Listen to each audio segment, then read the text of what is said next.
నమస్కారం, నేను doctor Uday Kumar, add life naturopathy and yoga విభాగం నుండి.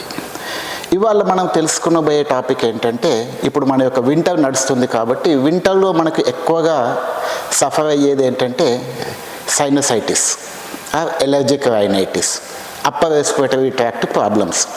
వీటిని మనం సింపుల్గా పరిష్కరించుకోవచ్చు. ఈవెన్ ఇంటి దగ్గర కూడా పరిష్కరించుకోవచ్చు, ఎవరి డాక్టర్ దగ్గరికి వెళ్ళకుండా.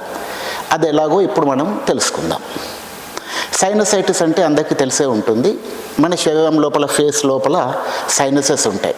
అంటే బోన్ లోపల ఎయిర్ స్పేసెస్ ఉంటాయి. ఇక్కడ మ్యాక్సిల్లరీ సైనసెస్, ప్లస్ ఇక్కడ ethmoidal sinus, frontal sinuses, ethmoidal sinuses and back side, ఇవన్నీ ఉంటాయి. ఇందులో ఏంటంటే ఒకవైపే ఎగ్జిట్ ఉంటుంది, ఎంట్రన్స్ ఎగ్జిట్ ఒకటే ప్లేస్లో ఉంటుంది. ఎప్పుడైతే మనకు ఎలర్జీ ఇలాంటి టెండెన్సీస్ ఉంటాయో అక్కడ లోపల వాటర్ అనేది లోపలికి వెళ్ళిపోయి, ఫ్లమ్ అనేది లోపలికి వెళ్ళిపోయి ఇన్ఫెక్షన్ అవుతాయి. ఇన్ఫెక్షన్ అయిపోయి తల చాలా భారంగా ఉండడము, హెవీనెస్గా ఉండడము, ప్లస్ తలనొప్పి రావడము, ఒక్కొక్కసారి ఒకవైపు ఎటువైపు ఉంటే అటువైపు తలనొప్పి. ఈవెన్ మనం దీన్ని మైగ్రేన్గా కూడా మిస్అండర్స్టాండింగ్ చేసుకుంటారు చాలామంది. కాకపోతే సైనస్ వల్ల కూడా ఒకవైపు తలనొప్పి రావడం కూడా జరుగుతూ ఉంటుంది. తల ముందుకేసినప్పుడు భారంగా ఉండడం జరుగుతూ ఉంటుంది. ప్లస్ ఈ యొక్క సైనస్ వల్ల హెడేక్, మాటిమాటికి ఫీవర్ రావడము ఉంటుంది. ప్లస్ ఎలర్జిక్ రైనైటిస్ అంటే ఉదయం లేవగానే విపరీతమైనటువంటి తుమ్ములు రావడం. ఒక్కొక్కసారి కొంతమంది 30 నుంచి 40 సార్లు, 50 సార్లు కూడా తుమ్ముతూ ఉంటారు. ఈ యొక్క ప్రాబ్లమ్స్ని మనం అప్పర్ రెస్పిరేటరీ ప్రాబ్లమ్స్ అంటారు. ఈ యొక్క అప్పర్ రెస్పిరేటరీ ప్రాబ్లమ్స్ని మనము ఎలా అంటే, ఇది మనకు ఏదో ఒక సమ్ కైండ్ ఆఫ్ ఎలర్జీ వల్ల మనకి ఇలాంటి ప్రాబ్లమ్స్ వస్తుంటాయి. జనరల్గా ఫ్యామిలీలో కూడా రన్ అవుతుంటాయి. ఎస్పెషల్లీ ఫెమిలియల్ రన్నింగ్ అంటాం బేసిక్గా. ఎందుకంటే మన వాళ్ళ యొక్క మెటర్నల్ కానీ పెటర్నల్ కానీ ఎవరి వైపైనా ఈ యొక్క రెస్పిరేటరీ ప్రాబ్లమ్స్ ఉన్నాయనుకోండి, ఆస్తమా, బ్రాంకైటిస్ కానీ, లేక ఫ్యామిలీలో ఫాదర్ మదర్కో, లేక మన మేనరికం వాళ్ళకో ఎవరికైనా సపోజ్ ఎలర్జీస్ ఉన్నాయనుకోండి, ఆటోమేటిక్గా it runs in the families. మనము కొన్ని టిప్స్ ఫాలో అవుతే ఇక్కడే మన జనరేషన్తోనే ఇంకా నెక్స్ట్ జనరేషన్కి పోకుండా వీటిని ఆపుకోవచ్చు. ఎలా ఆపుకోవచ్చు అంటే, బేసిక్గా మనం ఫాలో అవ్వాల్సింది 3 స్టెప్పులు. మొదటి స్టెప్ ఏంటంటే డైట్. డైట్ ఏం ఫాలో అవుతామంటే, బేసిక్గా ఏదైనా ఈ యొక్క ఎలర్జీస్ ఉన్నప్పుడు మనము ఫ్లమ్ అనేది ఎక్కువ ఫామ్ అవుతూ ఉంటుంది, మ్యూకస్. ఆ మ్యూకస్ ఫామ్ తగ్గాలి అంటే ఏంటంటే మనము బేసిక్గా ఎనిమల్ సోర్స్ ఆఫ్ ప్రోటీన్స్ అనేది తగ్గించుకోవాలి.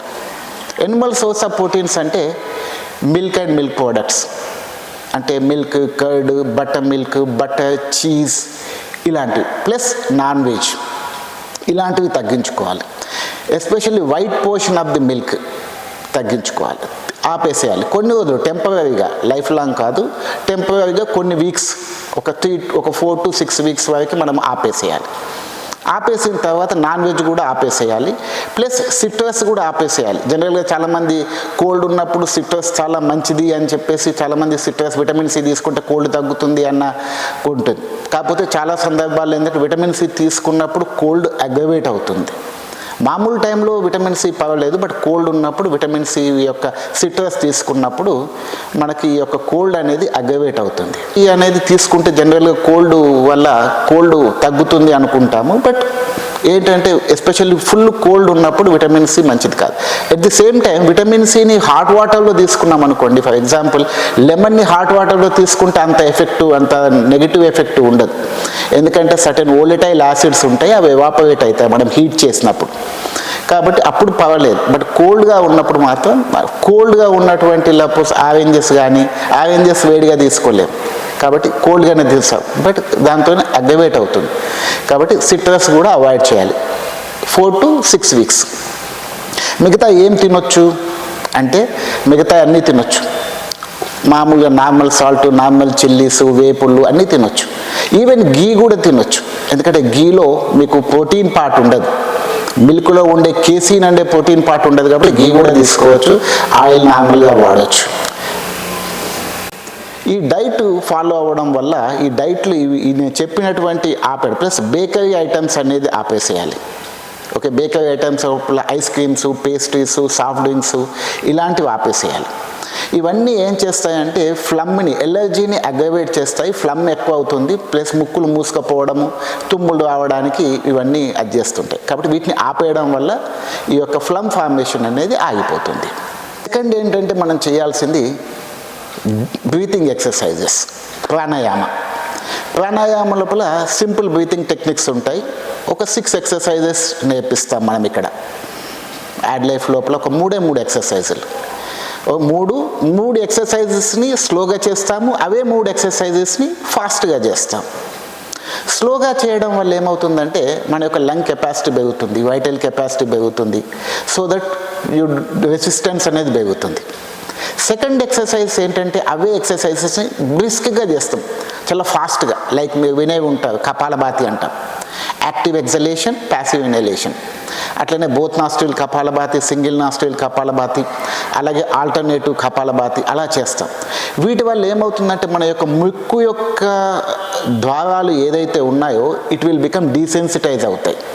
సో దట్ మనం ఏదైనా వాసనలు, ఈవెన్ వేపుళ్ళు పెట్టినా ఏది పెట్టినా తుమ్ముళ్ళు వస్తుంటాయి చూడండి, అలాంటివి ఎక్కడైనా మార్కెట్లోకి వెళ్ళినప్పుడు మన యొక్క డస్ట్ పోయినప్పుడు తుమ్ముళ్ళు రావడం, ఇవన్నిటికీ మనకు రెసిస్టెన్స్ డెవలప్ అవుతుంది, మనం వీటి నుంచి బయటపడతాం. అది కాకుండా సైనసెస్లో ఉన్నటువంటి ఏదైనా లిక్విడ్ ఫ్లమ్ ఉంది చూడండి, అది కూడా మనం బ్రిస్క్ బ్రీతింగ్ చేయడం వల్ల బయటకు వచ్చేస్తుంది, ఎందుకంటే అది వాక్యూమ్ క్రియేట్ అయ్యి బయటకు వస్తుంది. ఈ ఎక్సర్సైజ్ రెగ్యులర్గా డైలీ ఒక 10 నిమిషాల్లో మనం ఫినిష్ చేయొచ్చు ఈ బ్రీతింగ్ ఎక్సర్సైజ్. ఇది సెకండ్ పార్ట్. థర్డ్ పార్ట్ ఏంటంటే జనరల్గా మనము యోగా లోపల, క్రియల లోపల చిన్న స్మాల్ టెక్నిక్ ఉంటుంది, దాన్నే మనము జలనేతి అంటాం. ఎప్పుడైతే నేసల్ బ్లాక్ ఉందనుకోండి, మీరు బ్రీతింగ్ ఎక్సర్సైజ్ సరిగా చేయలేరు, ఎందుకంటే ముక్కులు బ్లాక్ ఉన్నాయి కాబట్టి పీల్చడం వదలడం కష్టం అవుతుంది. అలాంటి సందర్భం లోపల మీరు జలనేతి, దాన్నే మన వెస్ట్రన్ వాళ్ళ లోపల ఏమంటారు, నేజల్ ఇరిగేషన్ అంటాం. ఓకే, మీరు ఎప్పుడైనా చూసుంటారు, చిన్న పిల్లలకి నేజల్ డ్రాప్స్ ఇస్తారు, ఎప్పుడైనా చూసారా? నేజియాన్ అని చెప్పి నేజల్ డ్రాప్స్ వస్తాయి.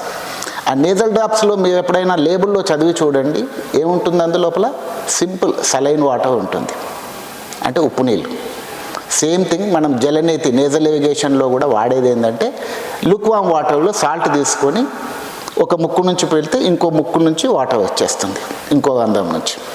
దీనివల్ల ఏమవుతుంది, అక్కడ ఉన్నటువంటి కంజెషన్ ఏమైతే ఉందో, నోస్ బ్లాక్ అయితే ఏదైతే ఉందో దాన్ని బయటకు లాగేస్తుంది, on the principle of osmosis. కాబట్టి ఏమవుతుంది, ఇమీడియట్గా మీరు జలనేతి చేసి ప్రాపర్గా కపాలభాతి చేసినట్టయితే ముక్కు రంధ్రాలు క్లియర్ అవుతాయి, దెన్ మీ బ్రీతింగ్ ఎక్సర్సైజ్ చేసుకోవడానికి ఈజీగా ఉంటుంది. ఈ 3 diet plus breathing exercises plus jalneti, ఈ 3టిని మీరు సిన్సియర్గా ఒక 4 వారాలు ఫాలో అయ్యారనుకోండి, అఫ్కోర్స్ వితిన్ 15 డేస్ లోపల మీరు చాలా వరకు రిజల్ట్ చూడొచ్చు. వితిన్ 1 మంత్ లోపల మీ యొక్క ప్రాబ్లం 100% సాల్వ్ అయిపోతుంది. సాల్వ్ అయిపోయిన తర్వాత గ్రాడ్యువల్గా మీరు డైట్ని మెల్లమెల్లగా కన్సిడర్ చేయండి.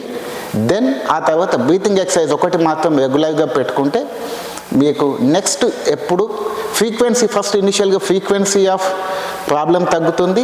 దెన్ ఆ తర్వాత మీకు ఎప్పుడో ఒకసారి once in a while just normal పర్సన్కి వచ్చినట్టు అలా వచ్చిన ఒక 1 or 2 days ఉంటుంది, వెళ్ళిపోతుంది.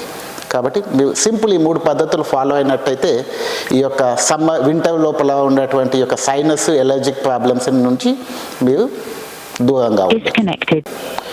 ఇతరత్ర ఏమైనా మీ యొక్క ఇందులో డౌట్లు ఉంటే, మీరు నేర్చుకోవాలి ప్రాపర్గా అండర్ గైడెన్స్ కావాలనుకుంటే కంపల్సరీ మీరు మన బంజారా హిల్స్లోని బసవతారకం అనుబంధ సంస్థ అయినటువంటి యాడ్ లైఫ్ లోపల ప్రకృతి మరియు యోగా చికిత్సా విభాగం లోపల మమ్మల్ని సంప్రదించవచ్చు. సో దట్ మీరు రెగ్యులర్గా ప్రాక్టీస్ చేయడానికి, ఇతర ట్రీట్మెంట్లకి బాగా ఉపయోగపడుతుంది.